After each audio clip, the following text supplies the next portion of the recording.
You're listening to Too Much on Her Plate, the podcast for smart, busy women who are tired of running on the hamster wheel and are ready to create freedom from overeating and emotional eating. I'm your host, clinical psychologist, author, and a smart, busy woman too, Dr. Melissa McCreary.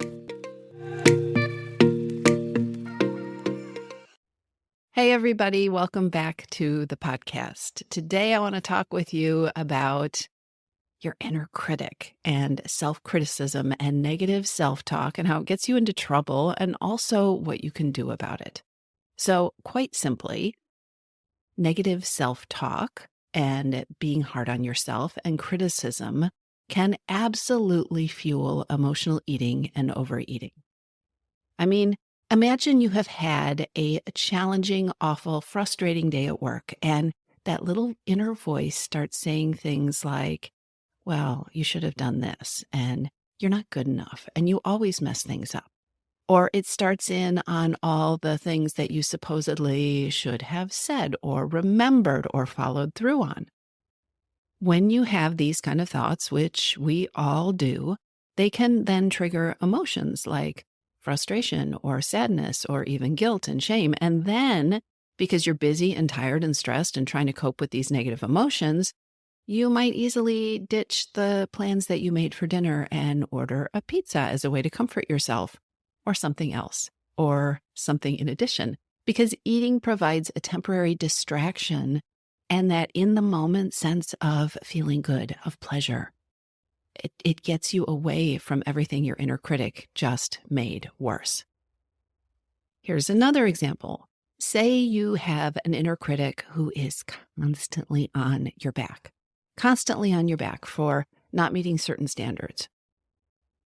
That little voice inside your head tells you you don't look the way you should, or your pants don't fit the way you should, or you didn't do well enough on something.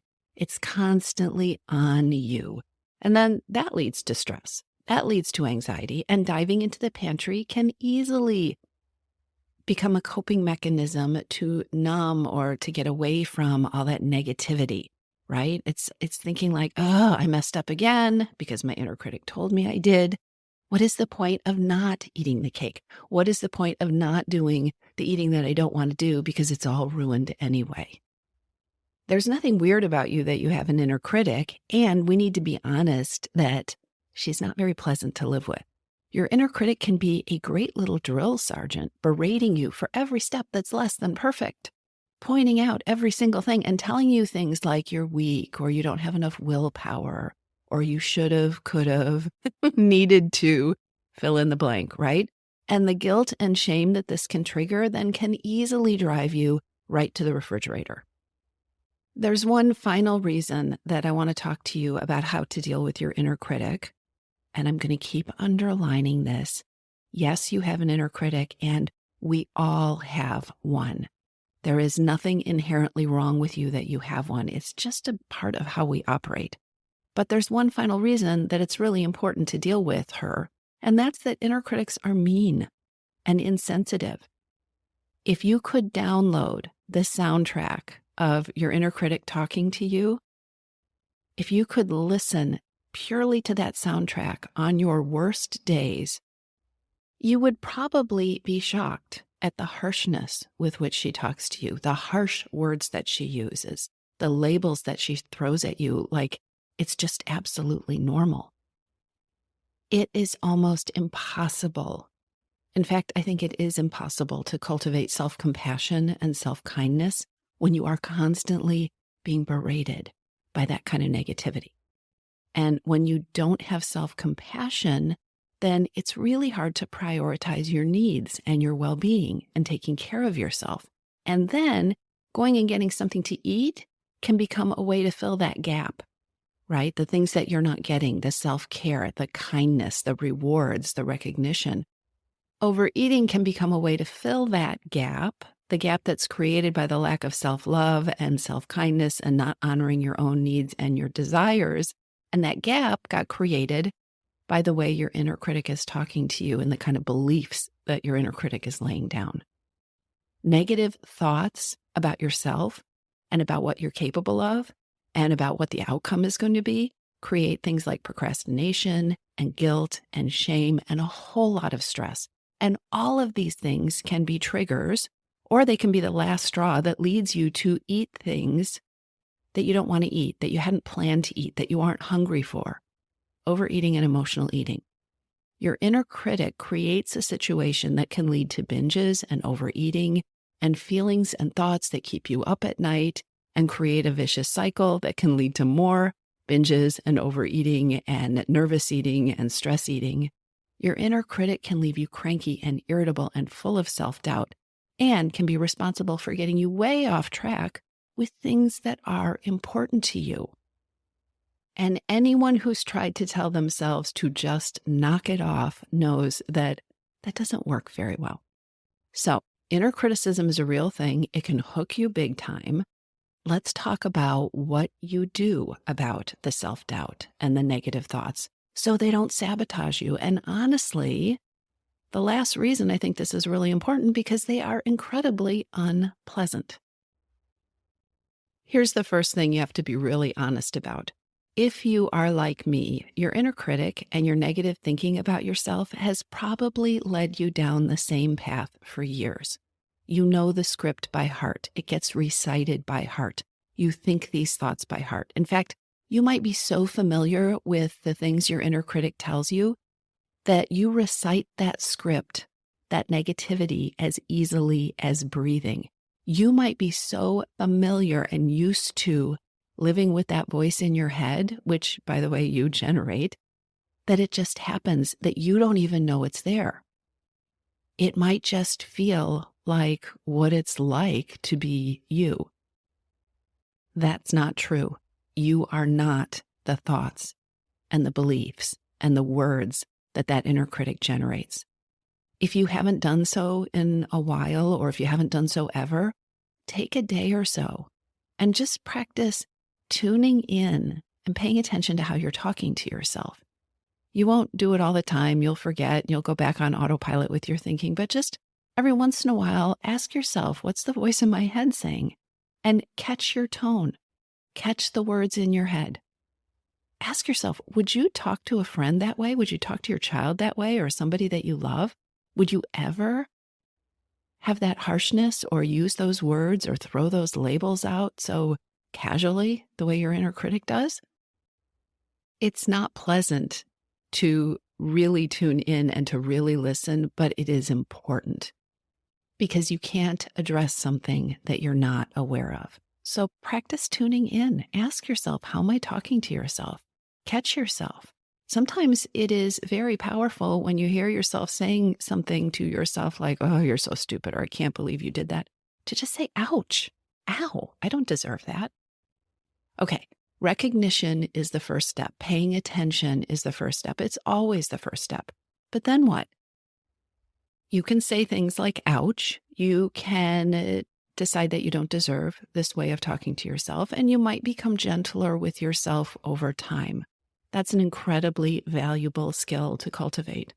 But when something activates your negative thinking or your inner critic, unfortunately, because you are a human being, it's usually the same old dance. You and the inner critic, you know it really well. Your inner critic doesn't just say, oh, okay, goodbye, I'm done with you. She always seems to be there in the background. And again, that's not because there's something wrong with you. This is a very human dynamic. Fighting with your inner critic and your negative thoughts hardly ever gets you anywhere. So many people say to me, okay, so how do I get rid of the negative thoughts? How do I stop thinking them? Trying to not do something isn't very effective. And if you've ever tried, like I said before, you are probably nodding your head in agreement. Most of the time, if not all of the time, trying to banish or get rid of your inner critic is just an exhausting waste of energy. And it can leave you feeling worse than when you started. You might not expect a psychologist like me to tell you that, but it is true. So I am not making this podcast episode to be the voice of doom. Let's talk about what a smart woman can do about this. Because, of course, you don't want to live your life being ruled by your mean, nasty inner critic. So stop fighting with her and invest your energy elsewhere. Here's the way I think about it. When she invites you to the same old dance, you don't have to accept it. It doesn't mean she goes away, but you don't have to dance with her. You get to be in control. You are in control of where you invest your thoughts, your energy, and your time. And you don't have to get it perfect, but you can catch yourself. You can notice where you are investing your thoughts and your energy and your time, and then you can decide if this is what you want to continue to do. Just because something exists doesn't mean that you need to invest yourself in it. You get to choose your focus. So what does this look like? When your inner critic or your really harsh negative thoughts show up, there are 2 steps to this. The first one is to be present enough to recognize that you're actually being incredibly unkind to yourself. And believe it or not, this is a hard step. Well, I think you will probably believe it because I bet so much of the time that soundtrack of your inner critic just operates on autopilot. So practicing being present, like I just talked about, practicing noticing, what is the soundtrack in my head? What did I just say to myself? Oh my gosh, that was incredibly mean. This is an important step. It's an uncomfortable step, but it puts you in the driver's seat. You can't have power over a situation that you don't know is happening. So you practice becoming aware of the negative voice inside your head. And then the second step is that you get to decide. And you have the power to decide that this is an inner conversation that isn't helpful, or these are words that are not helpful, or these are thoughts that are not helpful. And you can choose to put your attention on something else. You can choose to focus your attention in a different direction. Now, this is not denial or avoidance. This is not a bad thing. This is not pushing something down and pretending it's not there. It is choosing to do something different. It is a choice. I'm not talking about numbing yourself. Say that you are trying to change an eating behavior. You're trying to change the way you eat after dinner, and that little inner critic is saying, you know you won't be able to do this. You're not strong enough to do this. You might notice the voice that's happening and say something to yourself like, okay, I know I have all sorts of beliefs that I'm not good enough or strong enough and that I'm going to fail, but I am choosing not to fuel them right now. I am not going to put my energy into those beliefs. I'm going to focus on something that helps me get 1 inch more powerful or feel 1 inch more confident or grateful. Don't feed the negative thinking. You might even think about it as cutting off the air supply to the negative thoughts, and then ask yourself what you'd like to feel instead. You know how the negative thoughts leave you feeling, probably defeated and hopeless, and they probably drain your energy for trying, right? Ask yourself what you'd like to feel instead, and then find any thought or any memory that helps you move in that direction. The feelings that you choose to spend time with are probably the feelings that you will feel more and more of. And the thoughts that you choose to spend time with are the things that are going to fuel the feelings that are going to lead to the actions that you take. So choose carefully. I want to tell you, I don't know if this is a story or something that happened for me. Have you ever had an experience of hearing something that you've heard a million times and all of a sudden it hits you in a different way? A while ago, I was listening to something completely unrelated to what we're talking about, and I heard someone refer to whether or not he wanted to entertain a certain thought. He used that phrase, entertain a thought. And out of nowhere, I got this kind of funny image in my mind. And I think it's relevant, so that's why I'm telling you this story now. Think about choosing to entertain a thought. Thoughts, including negative ones, here's my little thought that I had, are like people who knock on your door. So say you get a knock on a door and it's a salesperson who is selling a product or a belief system that you have absolutely no interest in. So for instance, we can talk about belief systems here. I am perfectly, completely comfortable and happy with my spiritual beliefs. So when somebody comes to my door, knocks on my door, and wants to take my time and energy, wants to give me literature and talk to me about why I should believe something else or why I might be interested in changing my beliefs, I'm not interested. I'm not angry. I'm not hurt. I'm not anxious. I don't feel a lot of drama. I'm just not interested. And I tell them, thank you, but I'm not interested. And they leave. I close the door. I go back to my life and I go back to thinking and doing whatever it was I was thinking and doing. And not a lot changes because here's what I don't do. I don't entertain them. When someone with a message or a product that I'm not interested in shows up at my door, I don't give away my energy. And I definitely do not invite them in and entertain them and put on music and offer them beverages and snacks and spend time making polite conversation. Having a thought and entertaining it are two different things. And not entertaining a thought is very different from fighting it or arguing with it. I do not berate the poor salesperson. I do not come up with a bunch of arguments about why I don't need the thing they're selling or why I don't believe the thing that they are believing. And I certainly don't chase them down the street yelling at the top of my lungs because I don't want what they're selling. That's an image for you, right? I just don't entertain the thought. I don't fight with it. I don't try to push it down. I don't try to make it not exist. I just say, no, thank you.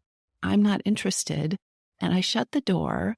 And I think the most important part about this image for me is what happens afterward. I don't think about that person who came to my door all day. It doesn't disrupt the next hour or 2 or 6 of my life. I just keep moving forward. You get to choose what you entertain. You get to choose where you put your energy. And with practice, and it does take practice, you can recognize your inner critic at the door and say, no, thank you. You can recognize your inner critic after you've invited them in and said, you know what, this was a mistake. I'm not interested. No, thank you.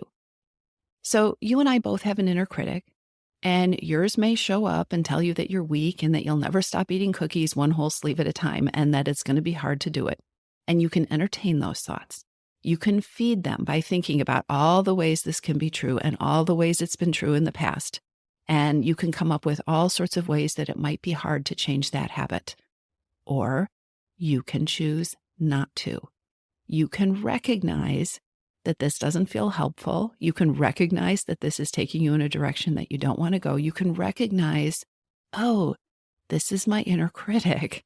And you can say, you know what? This is not the place I want to focus my mind. You notice what's going on. You choose what you are going to not entertain, and then you choose where you want to focus.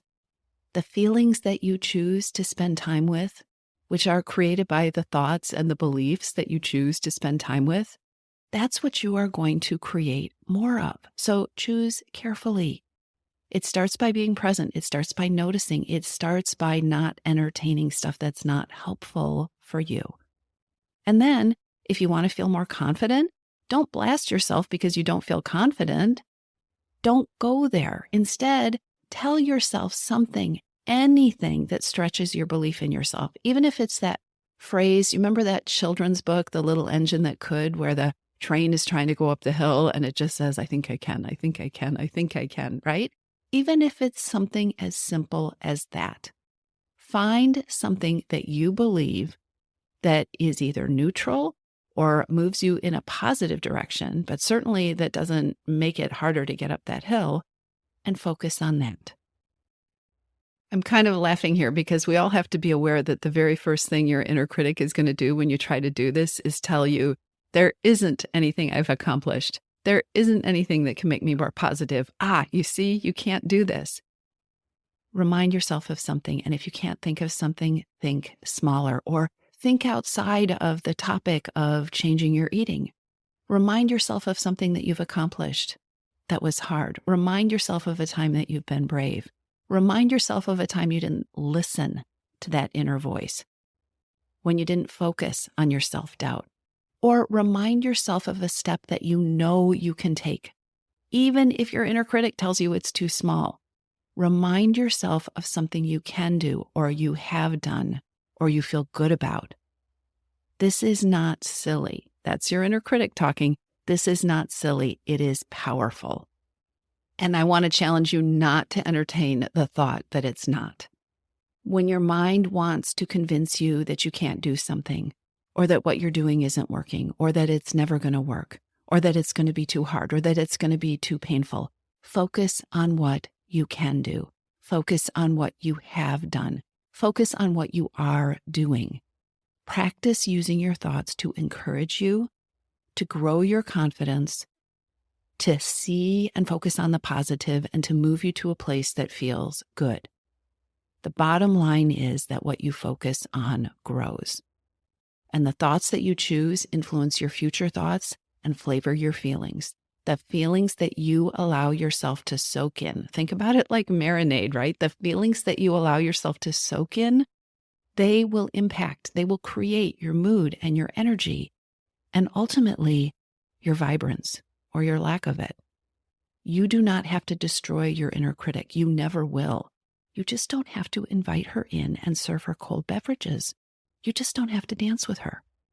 So I hope this is helpful, and I'll talk to you soon. If you're ready to lose your overeating and emotional eating habits, and you are ready to step into a relationship with food that fits you, one that doesn't rely on willpower and deprivation, then now is the time to join your missing piece. Enrollment is open, and this is the perfect time to join me.